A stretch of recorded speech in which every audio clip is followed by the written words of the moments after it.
Okay, my husband's gonna be home any minute, and he needs the office, so I'm gonna try to talk quickly. But we'll see how. Whenever he gets here, I'm just gonna turn it off. I'm literally sweating. That is so gross. I was outside cleaning my car. I should have at least turned the air conditioner on or something.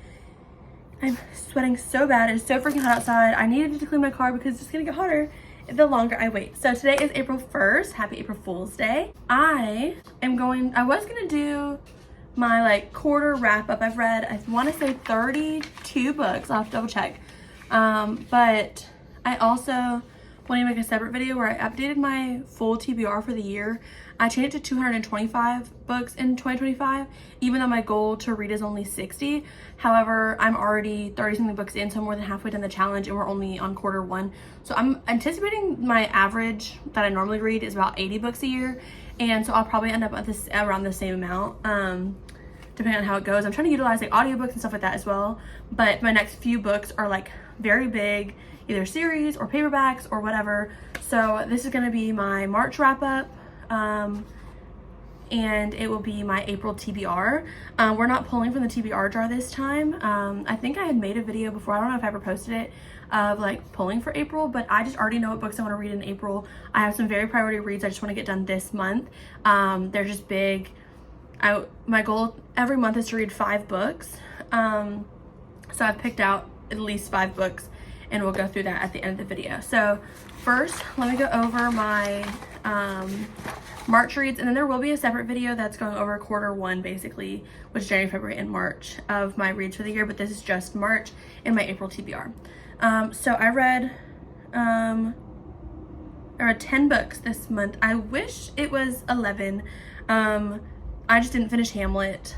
I don't know, my brain needs to comprehend for Hamlet, and the last like couple days, like the 29th through 31st, I just really wasn't comprehending that much. But I did have some really good reads this month. I'm gonna pull up my, oh gosh, please stop. I'm about to pull up my monthly tracker, my monthly stats. So I read, there's like an issue in the template because I'm using someone else's like reading journal thing. And so I have to fix the code for how much audio I listen to, but I listen to it like 2 times speed, so that hours isn't even like accurate anyway. But I read 10 books, and my average rating this month was 3.88. I think this has been my lowest rated month so far. So I read The Burning God by R.F. Kuang. That's the final book in the Poppy War trilogy. I rated that, hold on, sorry, I should have been more prepared. The Burning God, I rated 3.75 stars. I said I thought I would like this book the best, but I didn't. By the end of it, I found Rin very annoying. I also wished I got more of Neza in this book, or Neja in this book. I also think the series shouldn't have been such a close third person. I wish I got more of Kate, and got more of Neja and even Venka. I was sad about parts that ended, but I was not really sad about the like main thing that I feel like you should have been sad about. I just did not really connect with Rin. I really connected with the other characters. I think that's another reason why I was I really wish the series was not such a close third person, because like I said, I really wish I had more. I know that she can write from other POVs, like multi-POVs. You see that a little bit at the end of the book, and like the epilogue stuff, but I really wish that we had more from the series as a whole. And I just think that I started Jade City, and I think that so that's the Greenbone saga, which I'll talk about later in this, but I think that whole part of my review is that series I can already tell is going to lower my rating for the Poppy War like altogether. Like it's impossible not to compare the two, because they are very similar in themes and things like that, and they're both like a trilogy. It's just very easy to compare, and I'm glad that I read Poppy War first, because otherwise I would have been like even more disappointed. But looking back on Poppy War, the whole trilogy, I just did not like it as much. This is the second time I've tried R.F. Kuang. Originally I read Yellowface a couple years back, and I liked the message but didn't like the writing, and I felt a lot the same way with Poppy War trilogy. that I just don't love the writing of her books, but I love the message that she's trying to portray. And I think that's important that there's stories out there that give the message. It's just, maybe I just don't love art Kwong. I will be reading more. I'm planning on reading Babel and Catabasis when it comes out. I've already pre-ordered it. But it's just, I don't know. I don't know why I keep reading it if I don't like it, but I feel like, I don't know. Moving on, I read The Charlie Method by Elle Kennedy. I rated that one 4 stars. I think that I'm not sure if it's because of my reading preferences have changed since I read Dixon Rule, which is the second book in the series, or if it's just this story wasn't as good. Some of the reviews I've seen are that this story just didn't hit as hard as Dixon Rule, but I just didn't like it as much. I think I rated the last 2 in the series 5 stars, and this one only gave 5. I just didn't get a 5-star feeling from the book. I don't think I even cried during the book, and I usually cry during, or at least have like a lot of emotions pulled from me from Elle Kennedy. And again, I don't know if it's like part of my reading preferences have changed since I don't really like hockey romance as much as I used to. We'll see that later in this month as well, but it just, I don't know, it just didn't hit as hard. Elle Kennedy is one of my favorite writers. It's partly one of my favorite writers because those are dogs. Is because she's one of the things that got me back into reading so heavily with the Off-Campus Briar U and now Campus Diary series. So like I'm forever grateful for that, and I love Elle Kennedy's writing, and I plan on reading more of her work. I just didn't love this one as much, but it was a very fun, quick read. I believe I read it just as an ebook. I do own it, but I read the ebook. I said even over 350 pages in, they still aren't together, because I like put my review or like my little notes and thoughts and stuff as I'm reading sometimes. I said even over 350 pages in, they still aren't together, and I'm worried about how fast everything will resolve, because the book was, let's see, 523 pages, and they weren't even together 350 pages in. I said I used to think romances shouldn't be long, but I honestly wish this one was longer, and it seems through the book and the author's newsletter that we'll be getting Blake's story, which is one of the other second generation people from Campus Diaries / Briar U, but it seems like it's going to be with a football player. And Bloom's books and Elle Kennedy have both said this is the final Campus Diaries series, so I wonder if maybe she's trying to like dip her toe into a football romance, but I haven't seen anything. I'm not sure, because they say it's the final Campus Diaries series book in the series, so is it going to be a football romance? But I care more about, as I said, clearly I care more about Blake's relationship than this story, and I don't like feeling that way at the end of a book. I just don't think this book was up to par with the first 2 in the Campus Diaries, and it felt a little bit of like a setback. Still good, just not as good. Next, I read another Elle Kennedy, that was Girl Abroad. I think I own this one in, oops, I accidentally put hardcover. I also read this as a ebook. I said it was a very quick read, could have easily read it in one day. I think I took 2 days, but I only had like less than 100 pages left to read the second day. I said it was cute, I guess. It was very Elle Kennedy in the writing style and storytelling. Oh, I went into it, however, thinking it was a rock star romance based on advertisement that I had seen before I had bought the book, but I honestly haven't seen much about the book. And so the whole time I was like, what are we getting? And then I was like, is this a rugby romance, a rock star romance? Like, what is this? And neither happened. The only real trope was the love triangle, and it felt, and also like a little forced proximity. It was interesting reading this after the Charlie Method, because the common theme in this book is that the heart will choose one love, and in Charlie Method it was okay to love 2 men at the same time. And I said I also had a similar issue where everything was resolved a little too quickly that I had with the Charlie Method. I just wanted to have space in the story that I don't feel like I really got in the Charlie Method or Girl Abroad. Especially in Girl Abroad, I don't think we really had time for the like happily ever after part of the book, but it was an enjoyable read. I gave it 3.75 stars. Next, I read Masters of Death by Olivia Blake. I gave that one 4 stars as well. It was, when I first started reading it, I said it was giving Being Human US vibes. I don't know if you've ever seen it, but it was just giving those vibes. I said I really like the writing style and the dialogue. The back half of this book is significantly better in my opinion, and if you can get through the first half, I think the rest is worth it.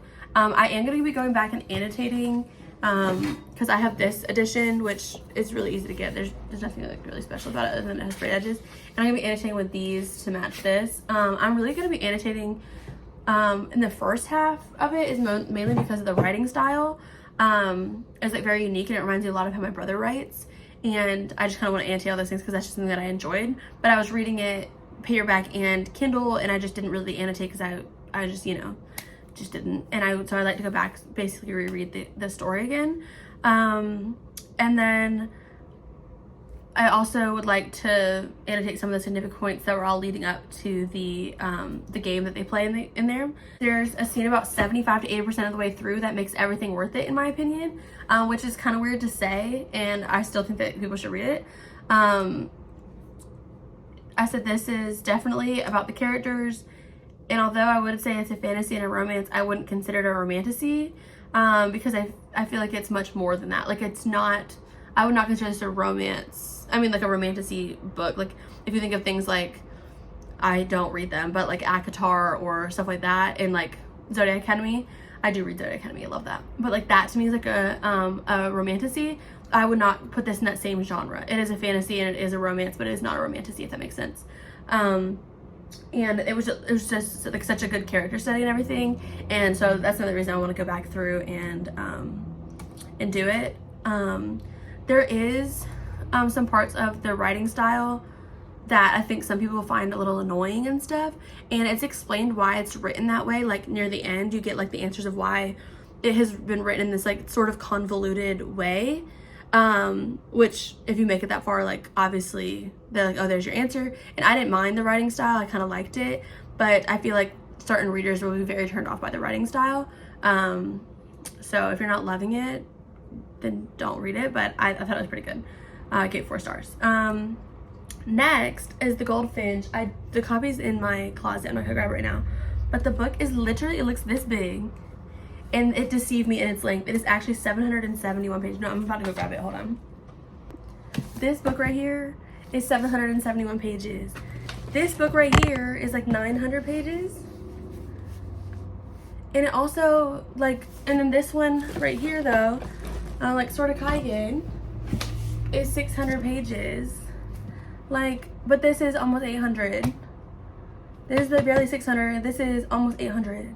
So it's just very deceiving in its length. I picked it up at a used book sale, and it ended up being a first edition. I actually ordered the picture of, oh gosh, it's like a little damage and stuff, but I did order the actual like picture so that way I can put it on my shelf when I get my bookshelf. This will be like sitting up, and then I'll have the actual picture of the goldfinch, because it's based on a real painting, or the painting in it that's part of the story is an actual real painting. So anyway, I just picked it up because it's Donna Tartt, and that is The Secret History, which I haven't read yet, but I definitely will after reading this. Where was I? So I went to the book completely blind, and it was available, the audio was available through my library. And I was going on a road trip for spring break, and I was like, you know what, let me pick whatever book comes up first. So it was like a little over a 30-hour audiobook. And I drove for almost 7 hours. I think I read for like 6 of it, and I didn't even make it halfway through.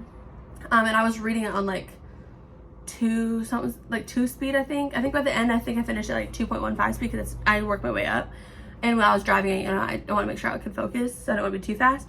But throughout the whole weekend, the few days that I was like visiting my family, I like immersive read it throughout the time. The only reason I didn't give this book 5 stars, I gave it 4.25 stars, is because I think it actually needed more pages. I feel like we didn't get enough answers. I know part of that was intentional, but I just wanted more, especially from the side characters. I think it was a good representative of a lot of things, but mental health issues, depression, as well as the story of how one event can literally change the trajectory of like not only your life, but like the lives of the ones around you. And I also didn't get 5 stars because it's classified as a mystery, and I'm just not really sure what the mystery was. I never really felt like there were things I didn't know until like the very end, where I just wanted more information, but like there was never anything I didn't know. Like I think that it was being classified as a mystery had me think, like, I usually only look at the genre of the book, and that's all I knew going into it. Other than that, it was completely blind, and I kind of wish I didn't think that it was a mystery, because the whole time I was like, what am I looking for? And I don't know. I would not classify as a mystery. It is definitely literary fiction. And then you just get a very like zoomed in view of this guy's life from his perspective. I really enjoyed the writing and the narrative style, so that's why I said I will definitely be reading A Secret History, which is considered like a modern day classic. But I love this one as well, and apparently this one won like a prize, a Nobel Peace Prize. Is that the one? It won a prize, and I didn't know, because when I picked it up, this is the first edition, so it doesn't have any like the stickers and all the stuff that comes on it now. But I'm pretty sure it did, and it earns it. I thought it was a very good book. I really enjoyed it. Like I said, 4.25 stars. Next, on the way back, I listened to the audiobook for The Push, because that audiobook came in as well through the library. I actually had DNF'd this book twice previously, and so I'm glad that I was listening to it on the audio, because I did enjoy it. I think it was like maybe the second time I DNF'd it was the second person POV. It just seems like it's becoming more frequent. I don't know if it's because I had just read the 5th season, but like I'm just like, why does things keep being like second person? And then a little bit of Masters of Death, it wasn't second person, but like it had like some elements of second person throughout the story that I was kind of like, I'm just kind of over second person. I don't really like that POV, and it just seems like moving more frequent. So that's why I just couldn't get into The Push when I was trying to read it at home. But the audiobook came in, it was very quick. I gave it 3.75 stars. The audio was only 9 hours long, and that's at regular speed, and I listened at 1.75, so it didn't take very long to finish. Like I didn't even get through my whole drive before I finished it. At first it was kind of reminding me of Yellow Paper, which if you haven't read, it's only like 9 to 15 pages I think, and it's really good. It's very short. It's like originally used to be part of like a like published, and it's like back like a long time ago. I don't even remember off the top of my head, but I want to get like all the different editions of the Yellow Paper, but it was feeling very Yellow Paper to me. And then it also is very similar to The Perfect Child, which I did not like The Perfect Child, but I did think this did it better. So if you did like The Perfect Child, you probably like this one, and if you didn't like it, I think you'd like this one better than The Perfect Child. It had a lot of the same elements, and the ending and some other stuff was a little predictable, but I don't think the predictability took away from the story. I think the author did a really good job like weaving the story and making you ask yourself like a lot of questions throughout the whole thing. I would say for triggers, mothers or women with mental health issues might want to be cautious about reading this story. It does describe mental illness, death of a child, postpartum depression, and generational mental illness and trauma. It's why I wouldn't suggest it to everybody. So I just think that if you have any of those issues with those triggers, you should like know that going into it, just because it is a very like realistic depiction of some of those things. So yeah, that one I gave 3.75 stars. Next I read We Deserve Monuments. I had actually pulled this from my TBR jar. Well, I pulled Coretta Scott King Award, and I didn't feel like reading Legendborn because Oathbound wasn't out yet, and I didn't want to start. And I'm pretty sure it's gonna be a 4-book series, and I'm very bad at like not starting it because of like a complete series. So I looked at the other books that have won the award, and We Deserve Monuments on there, and that's been on my list for a while. So I was like, cool, I'll just go ahead and read this one. And then I was at Book Tavern in Augusta, Georgia. I hope I posted it, but I don't know if I posted it, but if I didn't, I will. I did like a bookish road trip, so like on the way home, I just stopped at like bookstores along the way, and this was at Book Tavern in Augusta, Georgia. I got this and Yumi and the Nightmare Painter, and so I read this, and I also is free on Kindle Unlimited. This I gave 3.5 stars. Let me start over because I was spoiling. Okay, this is me restarting my We Deserve Monuments is the next book that I read. I had to re-record this part because I accidentally like spoiled the entire thing. So basically what I was saying was, I think this book is just trying to do too much. It is, the synopsis of the book is, it's a mixed race girl. She is struggling with her identity about being black and white. She's moving from a big city, Washington, D.C., to a small, racist, like, rural town in the South, where her grandfather was killed by the KKK, and the family of one of her best friends might be involved, and that same family might have put a hit out on that same friend's mom after he had an affair.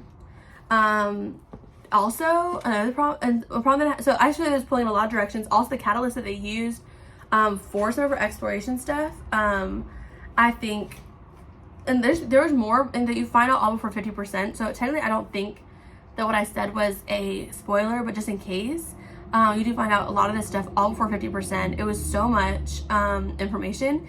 I tried to focus on every issue in one story, and I think that the mixed child struggling with her racial identity and sexual identity was realistic. Also, they mentioned like 1,000 times that because she had a lip ring, that's how everyone knew she was gay.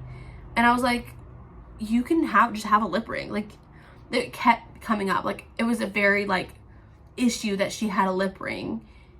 Like, that's what outed her basically. I think that the whole ending also was a little bit too far-fetched. I would have rated it even lower than I did if it wasn't a YA. It was extremely YA. I think it was still a good story, but it just tried to hit every single issue on top of all this other stuff that was happening. Like, I didn't even say all of it, there's like even more. And it was just, I felt like I was very pulled in a lot of directions, and this is not a big book. This book is, let's see, literally 370 pages. So again, it is a YA, so like I did give it 3.5 stars. I probably would have given it 3, or yeah, about 3 if it wasn't a YA. So I did get a half a star because, you know, it is a YA, and I think that it is perfect for that genre, age group. Next, I read Pucking Sweet, which is the third like full book in the Jacksonville Rays series, by Emily Rath. I didn't like I listened to it on audio because I just did not want to read that many pages, and also I haven't really talked about it on my page or anything, and I might make a video about it, but I have some actual like personal beef with Emily Rath herself. She was rude to me one time, like personally messaged me and was rude, based on something that I had said about one of the books, and I'm about to start telling you everything, but anyway, I would love to get into it, but I also, after that, kind of started looking at her a little bit differently and saw she is very active on social media, and I just saw how she was treating other people, like people who have commented on things and people she disagrees with and that kind of stuff. I just don't think that she handles things very well towards people like her fans. And ever since then, I bought Pucking Sweet, but I had already purchased it before that whole thing had happened. And I bought it and I got a signed copy. I have the signed copy of the other two. And I low-key feel like I'm probably gonna buy the other books and have them signed with the character art and everything.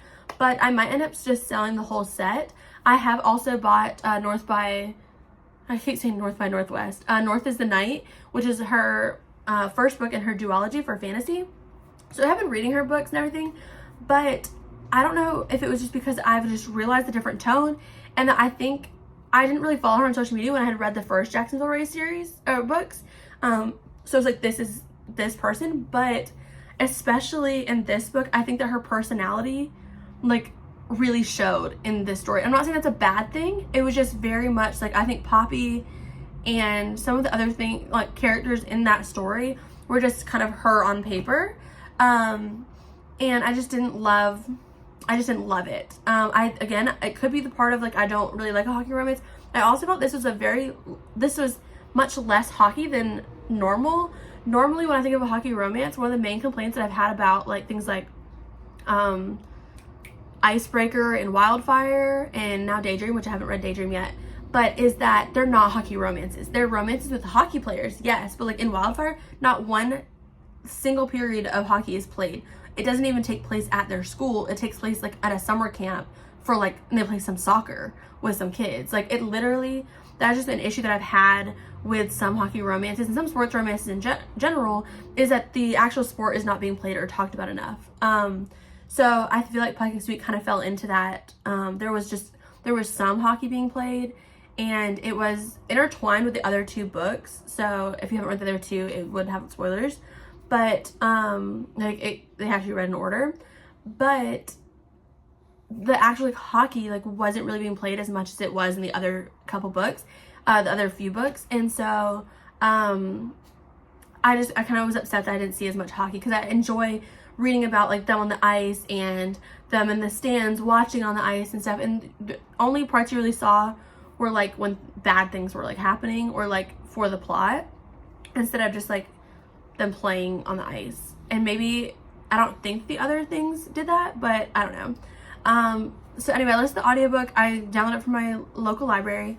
I said I did not like the voice of the audiobook. I think that they put the people to make it sound like sexy or whatever, but it wasn't. It was just like, I don't know, it didn't feel sexy to me. Also, I get that she put in a black character for this book, but I don't get why that was like his like one defining trait. One of them was black, and he was described multiple times very early on about like him being black. And then like when Poppy is with him, she says like his brown skin warmed beneath my fingers, but like she doesn't say anything like that. Like, I don't know, I just don't really like that. Like, and it was also like oh, like he had like a, I don't even know if they actually said it, but if I'm like, I said if I'm making out with someone, I'm not like, ooh, I'm making out with a black guy. I'm like, or ooh, it's a black dick. Like, I'm literally like, see, I think they actually said that. Like, they were saying like, I'll have to check because I'm not actually sure, so do not quote me. But they were basically like, oh, and then like talking about like size comparison, like all that kind of stuff, and basically like how his was so much bigger, and it was just very like stereotypical to me in a lot of ways. But they also didn't talk about any of like he was like that was the color of his skin. But like, and they mentioned a little bit about like, oh, an interracial like would be an issue. There's like maybe one line, but it was nothing about like him being black. There was nothing like of his like stuff in there. Like, I don't know how to describe what my problem was, but I just really did not like how it was handled. And I think that it was a black character just to say that you have a black character, and that's really what it felt like. I think that's my biggest issue, is that it was literally just to have a black character in the story. And I know that I don't feel like Emily Rath necessarily like would ever do that on purpose, but I think that if you cannot represent, and again, I'm not black, obviously, my husband is, and I did talk to him about it because I was like, am I like, I don't understand like why she would put this character in there and stuff. So we talked about it a little bit, and like I didn't like the way that she said like, I literally put the quote in, his brown skin warmed beneath my fingertips and stuff. I just didn't really like that, and my husband said that was just really cringy, was like part of his issue with it. But that's kind of probably how he feels about with like most of this like kind of romance stuff. But I just didn't like, I don't know, I just didn't like that it was just like a here's a black character, because I didn't get one of those yet. And I don't know. And then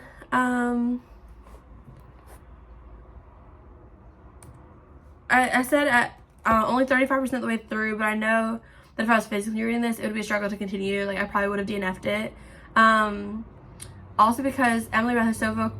Oh, I said that already. She's so vocal on social media that you can just see her reflected in the pages, in the writing, and I don't like it. I don't particularly like her that much, because of the personal issues that I have with her, and her being rude to not just me but to other fans as well. Like, I've seen it a million times on her social media. And I'm totally like, a lot of times the reason why I like to support is because she supports a lot of like issues. She used to be political, she has a doctorate in political science. She advocates a lot for like rights and problems with this administration and like all that kind of stuff. But the way that she handled this book and the representation, it just did not make me feel good, and I just didn't like it. It feels like it was written for middle-aged white women, and like I mean, she is that, so, and it probably is, so I don't think I'm the correct demographic to read this book, and I don't know if I will continue the series, is my only problem. Like, I didn't have any urge to finish the series. The next one is going to be an MM romance. So, and also, unless she makes it for the final book, she does not have an FF romance, like, at all. There's not been one that even has 2 females involved. And I know that she has talked about a lot of her queerness on her page, and talks about how, like, she's bi and she's attracted to women, and she does have a husband and a kid and everything, but she talks a lot about that, and yet I haven't seen that. I've seen a lot of MM romances happening throughout the series, and I know that she has other, she has a Megaverse book that's an MM romance. There is an FF romance in her fantasy. There is an FF romance in her fantasy, but but she said it's not a romantasy. So keep that in mind as well. But I literally said it's written by a suburban mom in her 40s for a suburban mom in her 40s. And I feel mean saying that because I know that technically she knows she's not a suburban mom. She used to be, like, she had a doctorate and teacher. She was a professor. She moved from Jacksonville, Florida to somewhere in Washington because of politics and everything. And I know that she's put a lot of, like, her whole, like, life and stuff into the writing. It's just, I really did not like how the story was told, and it just did not feel like it was written for a lot of the fans that have been, like, following the age group that has been following the story.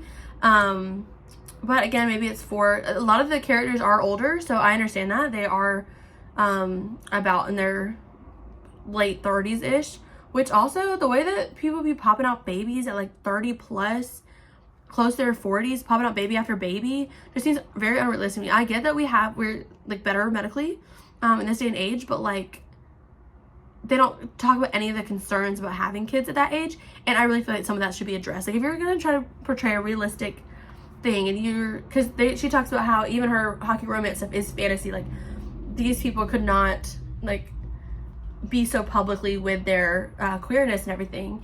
And again, I like that's why she writes it. She wants to have that type of representation and stuff, but I just feel like if you're going to talk about big issues, that should also be part of the issues. Like, these are people who are older and having kids just now. What kind of issues could they be possibly, like, dealing with, which I don't feel like we get enough of. And not just Emily Rath, but, like, in a lot of the stories that deal with, like, older people, like, their happy ending is always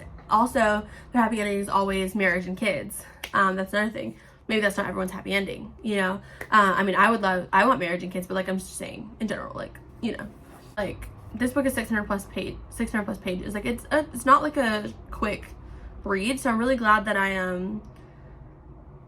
listened to it on audio, not did it physically. But I said, I think after finishing this, I'm just past any time in my reading journey where I find this enjoyable. Now I'm questioning how I felt about the previous books in this series, which I rated so highly. And right now I'm just heavily in fantasy and historical fiction, which I think is my happy place and where I'll probably stay. But I just think that this wasn't a great one. Oh, Pucking Sweet, by the way, I rated 3 stars. That was my lowest rated book of the month. Moving on, I read Jade City by Fonda Lee, which is the first book in the Greenbone saga. This one, as I had mentioned earlier, I compare a lot to Poppy War. I have not read the other 2 yet. I did listen to Jade City and I immersive read it because you can get it on Kindle Unlimited. The audio I downloaded from my library. The other 2 are on hold.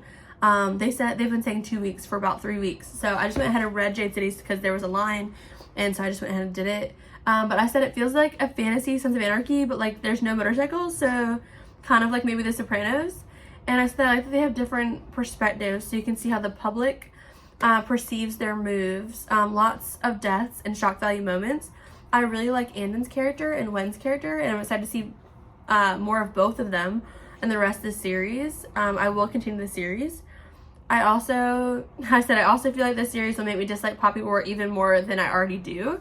It's impossible not to compare them as they are very similar in a number of ways. I haven't read all 3 of both, so I can't really give you a full accurate thing, and I'm not one of those people who's very good at articulating, like, most of what I have in my mind anyway. So even though I'm, like, analyzing it, I don't think that I struggle to analyze for you. And then last but not least, it's actually probably one of the highest rated books if not, I think it is the highest rated book of the entire month. The Last House on Needless Street, I rated 4.5 stars. This is a multi-POV, and there is not one reliable narrator, and I love that. Now, the reason I did not give it 5 stars is, well, at first I wasn't sure I was going to get 5 stars because I thought I predicted it. I did not. I'll tell you what, I did not predict shit. And anytime you think you figured it out, they're like, just kidding. They're like, oh yeah, you were right. No, you weren't. Here you go. Here's something else for you to figure out. Here's something else. And so, there was just twist after twist after twist. It was very psychological thriller. I was thinking around 75 to 80% mark that I was gonna rate it higher. I didn't like the way it wrapped everything up.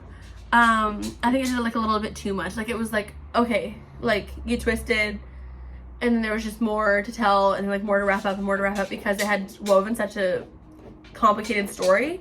I did like that we got all the answers to any of the questions that arose during it. I feel like we got all the answers. Any questions that you might have like are answered. You do have to pay attention. She is holding your hand throughout the story, leading you to the answer, and you kind of don't realize that until everything's revealed, and then you've kind of been like, oh, she's been telling me this the entire time, like I just wasn't listening.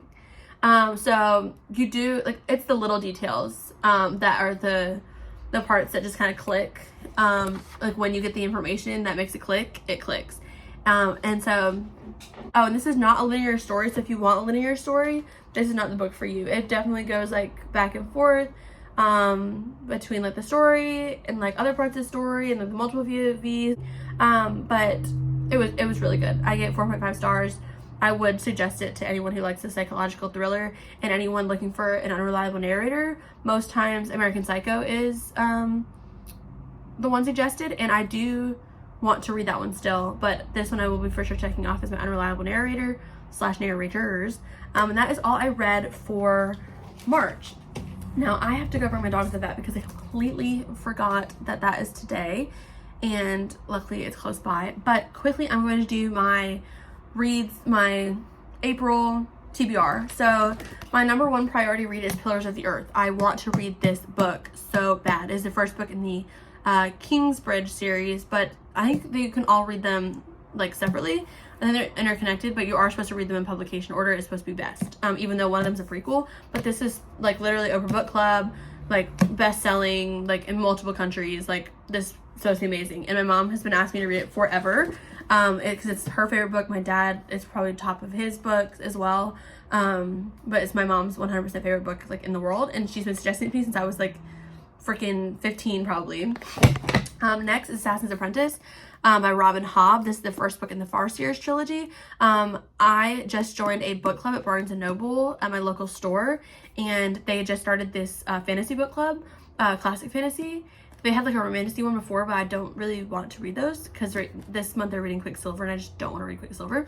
But they picked Assassin's Apprentice for the first one for fantasy, and I've been really wanting to get into this, and you get 10% off if you are part of the book club, off the book club of the month pick, and then you also get extra 10% off if you're a member, and I am a member. So I got 20% off this book, and I've been wanting to read this anyway. It's probably the shortest one, and I've heard that the first trilogy is the like not the best of the whole series, but it's still amazing. And so this is, I have to read it by April 10th at 6:30. So I'm gonna go ahead and start this one probably later today.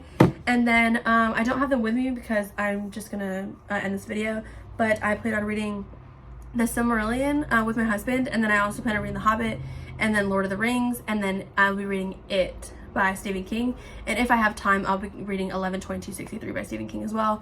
But honestly, those are just the main ones I want to finish. They're just some big ass books.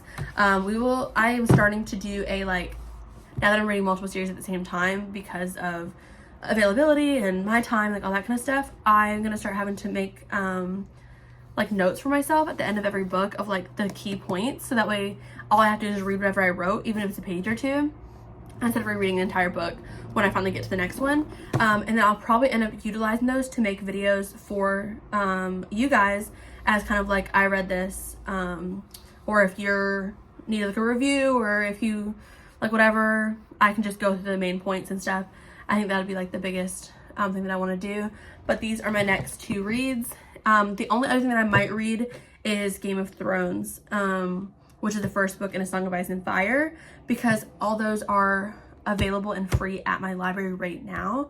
I own all the paperbacks, but they're all packed away. So, and I think taking on Robin Hobb and George R.R. Martin and Ken Follett at the same time, and Stephen King, it's either going to be the best reading month I've ever had or the most stressful. I don't know.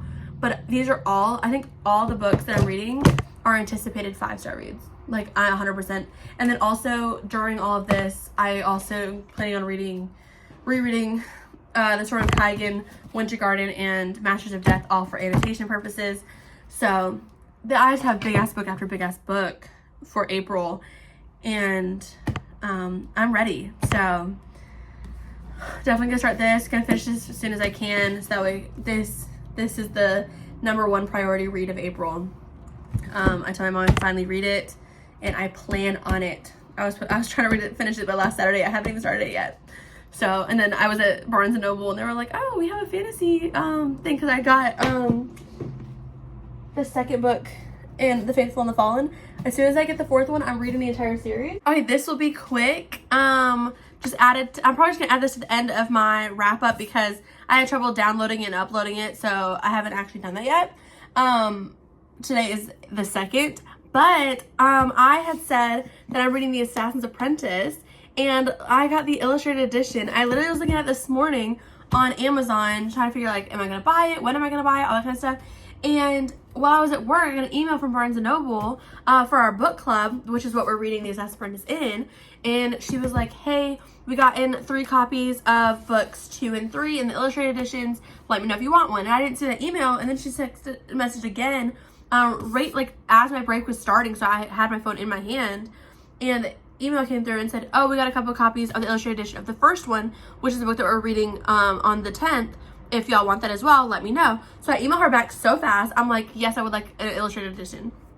She said, if it's still available.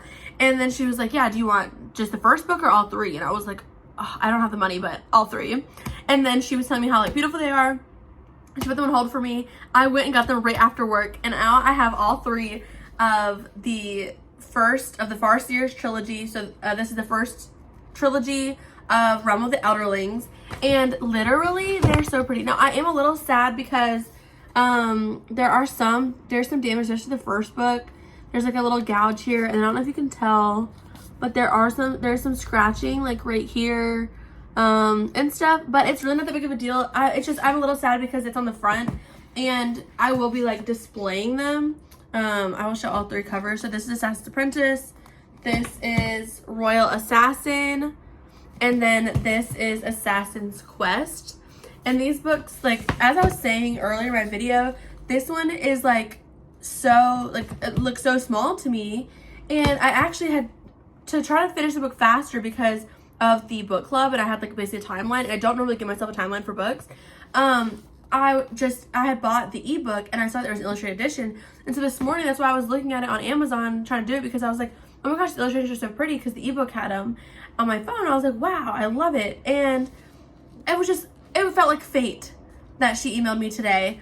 And so I went over there and I got 10% off, all 3 actually, because of the book club, plus my 10% off that I already get for being a member. And so I got 20% off all these. It was like $93, I'm not gonna lie.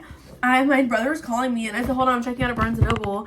And then I was like, oops, I spent $100, because I did. And it was a big oops, but I love them. And then here, I'll show you a quick little tour. So these are the end papers. This is the map of where everything takes place. I think this is the first part of the map, because I'm pretty sure, like, don't quote me, but I'm pretty sure that the next series, the Live Ship Traders, Mad Ship, I think is the first one, is the other half of the map. This is the same thing, is the other half, like where the map takes place. So don't quote me, but I'm pretty sure. I'm like pretty sure that's what happens. And then, so all of them have the end papers that are like that. I think all 3 are the same. This is the chapter heading for each one. Each chapter has like this. It's so pretty. Full page art throughout the story. See, like, look at this. This is a Royal Assassin, and this is an Assassin's Quest. So each has a different color for their chapter headings. that coincide with the same colors of the foiling on the front. It's sort of foiling. It's really just like shiny, but we're gonna call it foiling for funsies. But yeah, other than a little bit of damage, like these are just so pretty.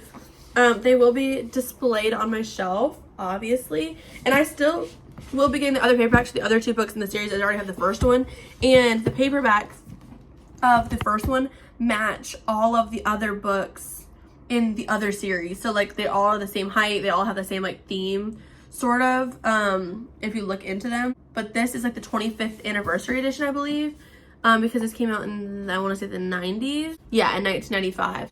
Anyway, these are the 25th anniversary editions, and they are big, they are heavy, but they are beautiful. Literally so excited. The back also has these are the back covers. The back covers. I absolutely love the art, everything about this. I'm obsessed. I'm about to go read it right now. I thought I wasn't talking, but also my copy of It came in today. This is the copy that I will be annotating. This is the third priority book on my list this month. And I will be annotating after I finish, probably, not as I go along. I'm reading a mass paperback copy, or it might have not been a mass paperback copy, but it's a very beat up copy that I got for like $1 at my local used bookstore. And I'm not writing in that one because I'm just gonna give it away afterwards. But this is like extremely floppy, like really, really floppy. And so I just don't want to bend it more than I have to. I don't know if I showed the other day, ignore my desk, but these are my It Pops. I need to get George, but I think the only other George one they have is when he's dead. And then this is the original It, and then obviously these are from the newer one. All four of these were at the same place, all sitting next to each other, and I was like, I have to get them. They're at my local game store. And then this one I think I got at GameStop, or maybe I still got it at the same place as these, I don't remember. And then this one I might have got it at GameStop, I don't remember. But George has the little boat in his hand. I just love that. And then also this, I think it's this one. He has the boat in his hand because he has the balloon. And then he has the wig. So I'm pretty sure, yeah, that's the boat right there. So, yeah, I'm very excited. This, like I said, the third priority read for, what are we in? April. It'll be Assassin's Apprentice, Pillars of the Earth, and then It. I am very excited about this. The next priority read would be The Silmarillion, The Hobbit, and Lord of the Rings. Also, if someone sees this by chance and could comment which order I should read the books in, because we just recently watched The Hobbit. We're working our way through Lord of the Rings. It's not the first time. It was the first time I've seen The Hobbit because I just had never really had any interest in watching it because I just love Lord of the Rings so much, and everyone just kept telling me it wasn't as good. But I've seen Lord of the Rings like multiple times, so I know the story really well. And I heard that the Silmarillion is like a lore book basically, and my brother told me it's written very much like a mythology of like the world. It takes like thousands of years before, and he keeps trying to turn me off to reading it, but I'm like, you're just selling it. So I hope that I get to that one as well. That's one that my husband said he'll read with me, so I'm excited. I don't know, we'll see, but I really do want to get those read. I don't know if we're gonna be reading these books as the next books in like the book club. I don't know if we're going through the whole trilogy or if we're just reading the first one, or if we're gonna like play it by ear. I don't know. The lady is choosing, I think, the lady like running it. I honestly don't know. But I'm gonna continue with the series either way, and then I'll just make notes that way, like I can talk about it at the time and not get spoilers for the next book. I'll be putting it on my computer. So anyway, I think I'm finally done talking, and I will see you in the next video.